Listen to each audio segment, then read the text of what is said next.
Okay naman siya, kumakain. Medyo tumaba nga, medyo yun lang nga, yung sa legs niya kasi walang exercise, medyo lumiit talaga. Pero healthy siya. Inaalagaan naman siya ng mga doktor dyan sa loob. May pag-asa ba tayo kung na makabalik si tatay sa ating sarili? Mo na itong ginaampo no, sa Ginoo na hinaot na makabalik pa siya sa Pilipinas. Pero according to him, dari lang sa daw siya mintras si bangag pang presidente. May mensahe daw siya kung sa mga kababayan natin Pilipino at sa mga militar. Ang message niya mula pa nung nandyan na siya na sundin ang konstitusyon ng Pilipinas. Sa mga kababayan naman natin at military, yun sabi niya na kung sa tingin nyo na nasa delikado na ang Pilipino, protect the Filipino and the Philippines. At may iba po tayo kung sa issue ngayon sa Pilipinas, mayroon pong isa sa mga AFP na si Colonel Munggaw nag-withdraw ng suporta sa Commander-in-Chief. Pinagdal po siya. Yan, hindi ko yan alam anong proseso na sa AFP niyan. Pero if he is withdrawing his support personally sa presidente ng Pilipinas, it is his right, di ba? Pero when it comes to sa trabaho niya as a military man, hindi ko alam kung anong hakbang ng AFP niyan. Pero lahat naman siguro ng tao, gaya nito lang. Human rights. Oh. Right din yan ng tao kung ayaw niya na yung presidente niya. Kitsabay ganahagbangag ng presidente ay. About kay General Fortis kung pinasuhan siya ngayon. No. Sabi ko nga pag sinabi niyo may sinabi kayong masama sa presidente at nasakyan niya ni sino tong bunganga ng presidente, huwag niyo nabanggit pangalan, ayaw ko rin siya makilala. Pag nabanggit nga niyan, tapos darating doon sa tenga ni Remulla, diretso ka ng inciting to sedition. Bayad na yan lahat. Huwag na lang galing yan lahat sa intelligence fund ng Pilipino. Magganyan ba yan yung dela ng Pangulo kung hindi yan sa malaki allowance niyan? Alaman natin yan. Galing din kami dyan, madam. Kung sa international, kung sa issue ngayon sa Amerika at sa Venezuela, si Maduro ay nasa US na ngayon at ang sabi ng mga kababayan natin Pilipino na sana ang susunod ay definitely hindi gagawin ng US yan because Bangag is a puppet of the CIA. Alam naman ninyo lahat yan, linabas na yan ng lahat ng inano lang nila. Kinokontrol lang nila yung Facebook kasi yung Facebook is also under the eye of the Central Intelligence Agency of the US. So kaya isuppress talaga nila yung mga balita na ganyan. Alam natin yan, alam nyo man yan mga Pilipino, hindi man kayo bobo. Hindi kagaya ng nakaupo dyan, walang pinag-aralan. Kung sa alam namin na matagal na po kayo sa politika mula bata pa hanggang ngayon at kayo po ay hindi lang pang Davao City, kundi alam namin na kayo po ay pang buong Pilipinas at ngayon pinagkatiwalaan po ang mga Duterte sa mga Pilipino sa leadership at ang tanong namin kung after sa term po ninyo as congressman, maasahan ba namin tatakbo ka sa national? Maging ako, bodyguard ni Alvin dito sa Hague.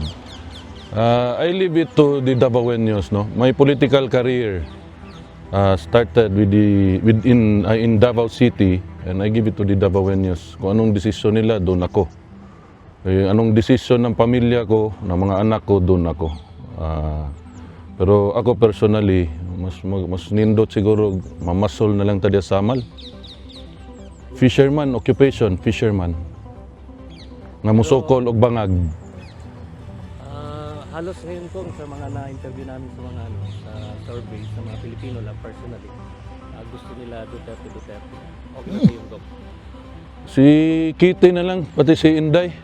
Pwede na qualified na si Kitty na lang. Labad sa ulo na. Oh, pero sige lang, Ginoo ra may nahibalo sa ato ang padulngan aning kinabuhi. Oh, so ulat lang ta, no? Kung asa ta dalhon sa Ginoo. Congressman Pulong, mensahe nyo lang po sa mga kababayan natin. Lalong ngayon is actually the celebration of the Feast of the Nazarene. Ano po yung gusto nyong ibahagi sa ating mga kababayan, sir? Tumay kapwa Pilipino, dako kayo nga kuano sa kinabuhi nga kita nagtuo og Ginoo. No, kay siyempre magbaton tag kahadlok kay naa ang Ginoo. Mahadlok ta mangawat og kwartas gobyerno kay naa ang Ginoo. So nindot na nga pamaagi nga atong i-renew atong faith sa ato ang Ginoo para magbaton tag disiplina og kahadlok tungod kaniya. Sa mga Pilipino nga gasuporta sa amo ang pamilya, daghang salamat kaninyong tanan og amping. Maraming salamat. Salamat. Ngayong hapon, Congressman Paulo Duterte. Kung, kumusta po si Tatay Digong? Okay naman siya, kumakain. Medyo tumaba nga, medyo yun lang nga, yung sa legs niya kasi walang exercise, medyo lumiit talaga. Pero healthy siya. Inaalagaan naman siya ng mga doktor dyan sa loob. May pag-asa ba tayo kung na makabalik si Tatay sa ating sarili? Mo na itong ginaampo, no? Sa Ginoo na hinaot na makabalik pa siya sa Pilipinas. Pero according to him, dari lang sa daw siya mintras si bangag pang presidente. May mensahe ba siya kung sa mga kababayan natin Pilipino at sa mga militar? Ang message niya mula pa nung nandyan na siya na sundin ang konstitusyon ng Pilipinas. Sa mga kababayan naman natin at military, yun sabi niya na kung sa tingin nyo na nasa delikado na ang Pilipino, protect the Filipino and the Philippines. At may iba po tayo kung sa issue ngayon sa Pilipinas, mayroon pong isa sa mga AFP na si Colonel Mungaw nag-withdraw ng suporta sa Commander-in-Chief. Critical po siya. Yan, hindi ko yan alam anong proseso na sa AFP niyan. Pero if he is withdrawing his support personally sa presidente ng Pilipinas, it is his right, di ba? Pero when it comes to sa trabaho niya as a military man, hindi ko alam kung anong hakbang ng AFP niyan. Pero lahat naman siguro ng tao, gaya nito lang. Human rights. Oh. Right din yan ng tao kung ayaw niya na yung presidente niya. Kitsabay ganahag bangag ng presidente.